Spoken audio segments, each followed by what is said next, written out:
Hello guys, welcome back to Birdley YouTube channel. So in this video we will cover all the UPPCS quality PYQ question which was asked in your prelims 2024. So इस video में हम लोग सारे question को cover करेंगे जो भी आपके 2024 के prelims में आए हुए हैं. So let's start the video. Next question जो ये क्वेश्चन है वो आपका लोकल सेल्फ गवर्नमेंट से रिलेटेड है। इसमें पूछा गया है विच amendment act deals with local governance institution in India. तो ये आपका एक इजी क्वेश्चन है जिसमें आपको पता है 73 एंड 74 कॉन्स्टिट्यूशन अमेंडमेंट एक्ट है। 73 आपका पंचायती राज से 74 आपका म्यूनसिपैलिटी से। सो उसका करेक्ट ऑप्शन है B. Next question the concurrent list of Indian constitution जिसमें बेसिकली आपका 7 शेड्यूल से रिलेटेड एक क्वेश्चन है जिसमें आपकी 3 लिस्ट होती है, concurrent list, union list and state list. में से आपको बताना है कि जो ये 3 ऑप्शन दिए इनमें से कंकरेंट लिस्ट में कौन सा इंक्लूड है। तो ट्रेड एंड कॉमर्स ये नहीं, ये आपका गलत है। ट्रेड एंड कॉमर्स आपका स्टेट लिस्ट में।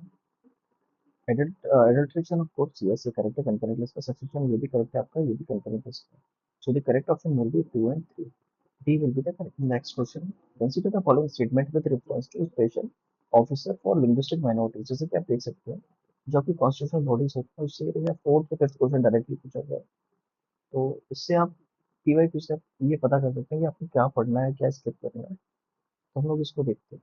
पहला जो ऑप्शन है वो आपका in the constitution there is a provision for the post of special officer for linguistic minorities for every state.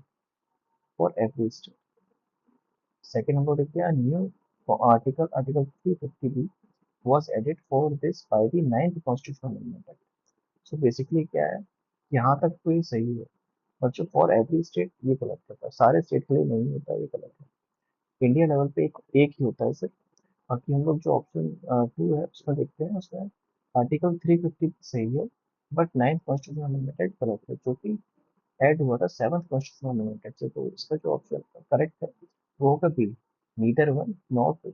Next question तो आपको लोकपाल एंड लोकायुक्त से रिलेटेड क्वेश्चन है। तो उसमें बेसिकली आपको क्या बताना है, जो लोकपाल को प्रेसिडेंट अपॉइंट करते हैं तो किस कमेटी की रिकमेंडेशन पर उनको अपॉइंट किया जाता है।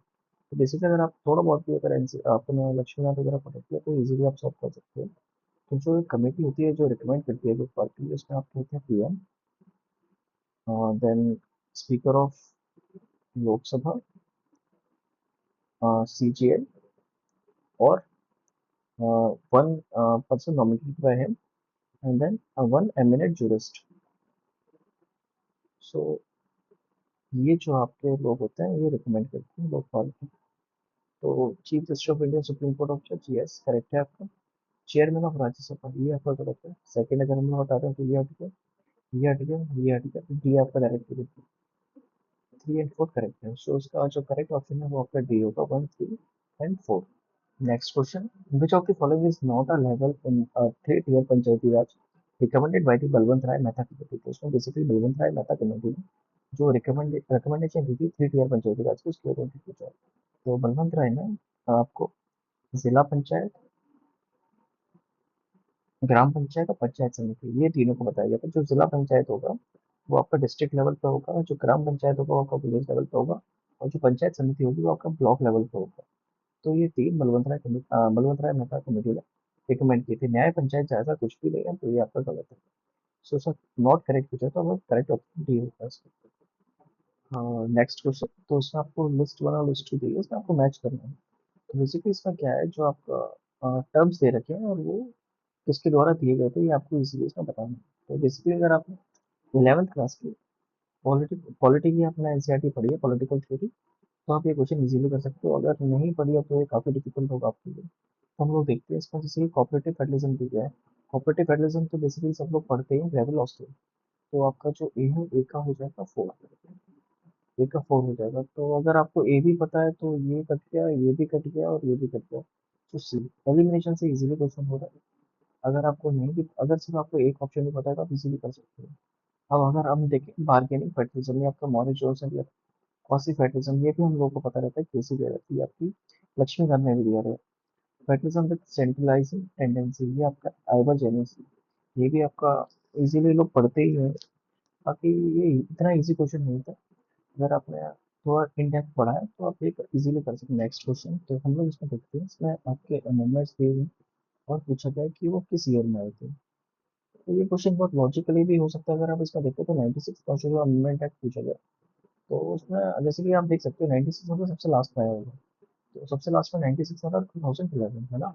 तो डी का टू, अगर हम लोग देखते हैं डी का टू, तो डी का फोर, डी का वन, डी का फोर, यस, डी, डी का टू ये रहा। तो अगर आप ऐसे एलिमिनेशन से भी करोगे तो भी हो जाएगा। तो 42nd कॉन्स्टिट्यूशन अमेंडमेंट एक्ट था जो आपका 1976 में आया था। 52nd कॉन्स्टिट्यूशन अमेंडमेंट आपका 1985 में आया था। 86 कॉन्स्टिट्यूशन अमेंडमेंट 2002 में आया था। 96 कॉन्स्टिट्यूशन अमेंडमेंट एक्ट आपका 2011 में आया था। तो ये काफी इजी क्वेश्चन था। मे बी आप लोगों ने जब अटेंड किया होगा तो इजीली कर। So the next question, the UPSC derive its function from which of the following sources. So ये आपको बताना है कि जो यूपीएससी अपनी पावर फंक्शन कहाँ से प्राप्त करता है, कैसे उसको ये पावर मिली गई है। तो first of India the constitution, that is part of constitution. Second parliamentary laws. Third आपका executive rules and orders. Fourth आपका कन्वेंशंस। सो इसका वन टू थ्री फोर है, चारों आपके करेक्ट है। So the correct option will B D. तो इसमें ज़्यादा कुछ एक्सप्लेन करने के लिए तो है नहीं। So the correct option is, so the next question, which of the following statements are correct regarding ICT based e-governance? So ये क्वेश्चन जो आपका है ई गवर्नेंस से रिलेटेड पूछा गया। इसमें हम लोग ऑप्शन नहीं देखते।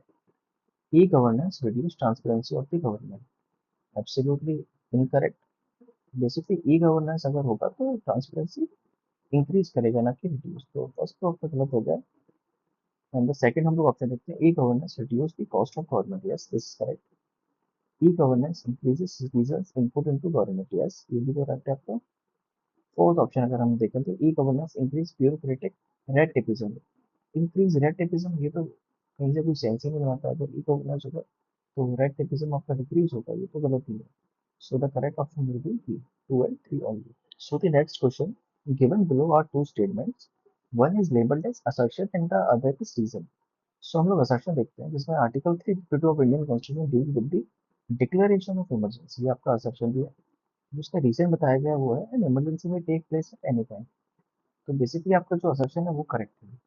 आर्टिकल जो 352 है, अंडर आर्टिकल 352 उसमें नेशनल इमरजेंसी के बारे में बताया गया, जो कि कब लग सकती है, जब या तो वॉर का सिनेरियो, या एक्सटर्नल एग्रेशन हो, एक्सटर्नल एग्रेशन हो, या फिर आर्म्ड रेबेलियन हो, armed rebellion. so these are the conditions on which president can declare national emergency, but the written recommendation of cabinet is required for the national emergency. So आपका जो UP PCS ने answer की में दिया है वो ये दिया है कि both A and R good, but R is not the correct explanation of A. I think ये नहीं होना चाहिए। जो इसका करेक्ट ऑप्शन होना चाहिए वो होना चाहिए A is true but R is false. So according to me the correct option is B. But जो यूपी पीसीएस है उन्होंने ए दिया है शायद, जो आंसर की आएगी बाद में उसमें इसका ऑप्शन डी दे दिया जाए। Again the question is only fundamental right, तो हम लोग इसे देखते हैं। Which of the following are invest by the right against exploitation in the Constitution of India? तो राइट अगेंस्ट एक्सप्लॉइटेशन के बारे में आपसे मुझे पूछा है। तो राइट अगेंस्ट एक्सप्लॉइटेशन आपका अंडर आर्टिकल 23 एंड 24 दिया गया है। तो हम लोग देखते हैं। अबोलिशन ऑफ अनटचेबिलिटी ये आपका आर्टिकल 17 में है, तो ये तो गलत होगा। Prohibition of human trafficking in force labour under article 23, तो ये आपका करेक्ट है।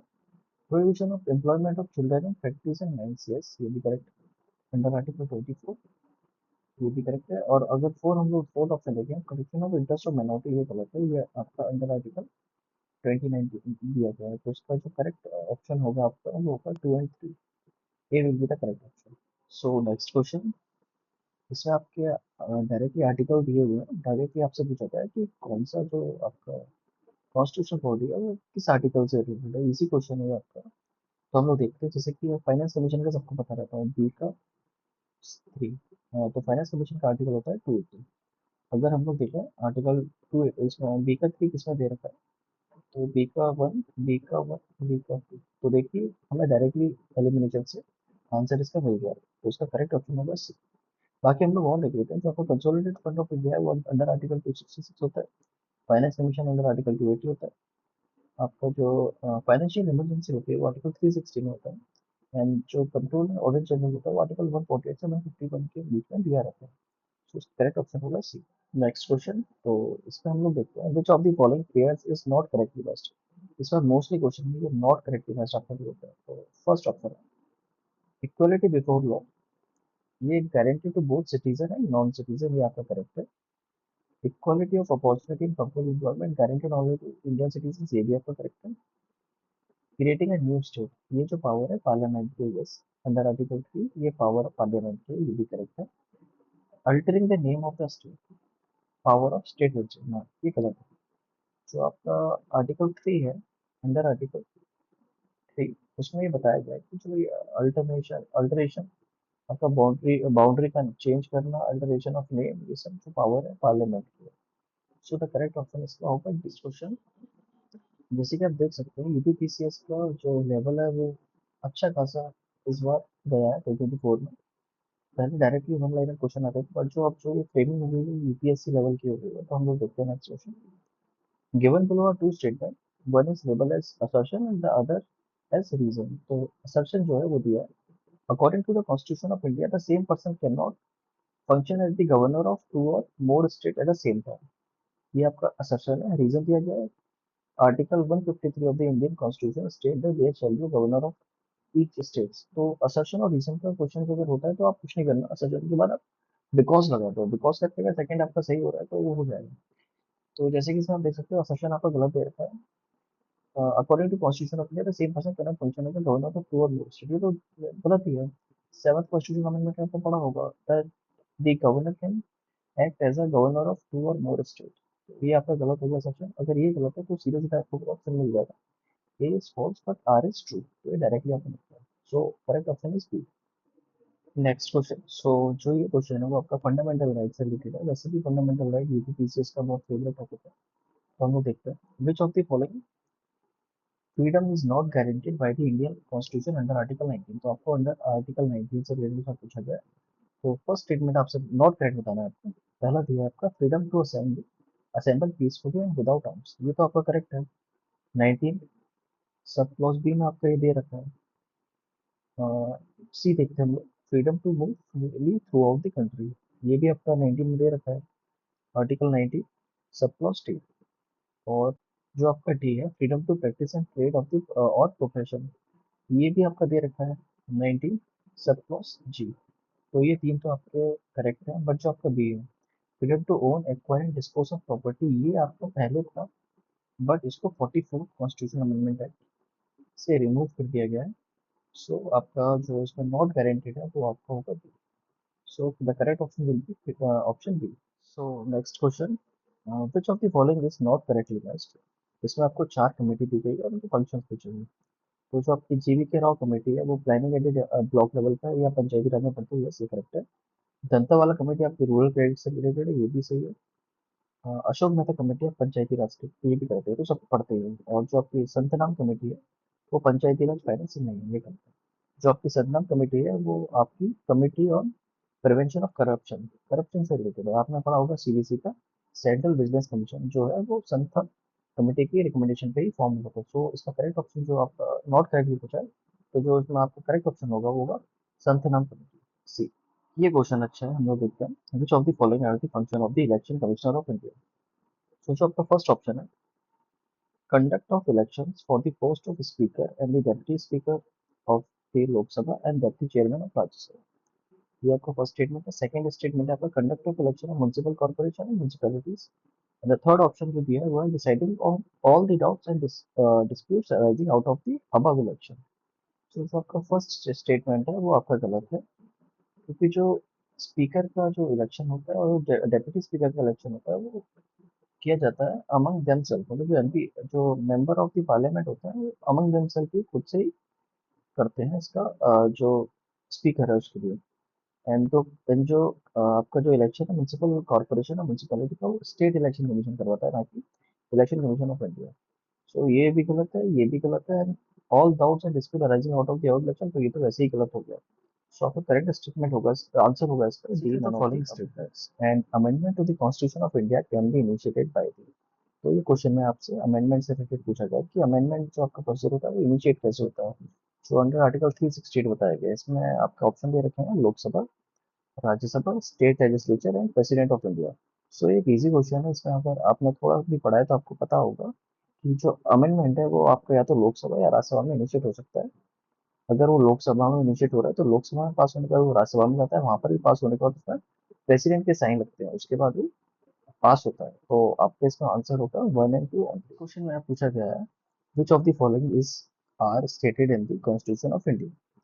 सो इसमें दो स्टेटमेंट आपके दिए हुए हैं। इसमें फर्स्ट स्टेटमेंट है आपका, the president shawl not be a member of either house of the parliament.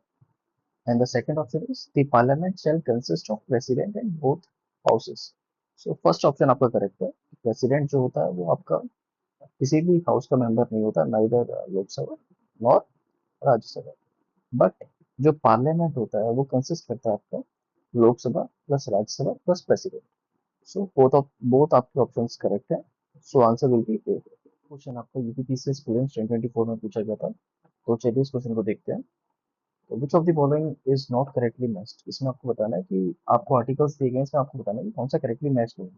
Article 153 आपसे पूछा गया, इसमें बोला गया ऑफिस ऑफ द गवर्नर, तो ये आपका करेक्ट है। Then article 154 executive authority of the governor, this is also correct. Article 155, इसको हम थोड़ी देर से देखते हैं। आर्टिकल 156 टर्म ऑफ गवर्नर, ये भी आपका करेक्ट है। जो आपका आर्टिकल 155 है वो आपका है अपॉइंटमेंट ऑफ गवर्नर से रिलेटेड। आपका अपॉइंटमेंट ऑफ द गवर्नर से रिलेटेड है आर्टिकल 155। सो उसमें आपको बताना है नॉट करेक्टली मैच। तो आपका आंसर है इसका सी।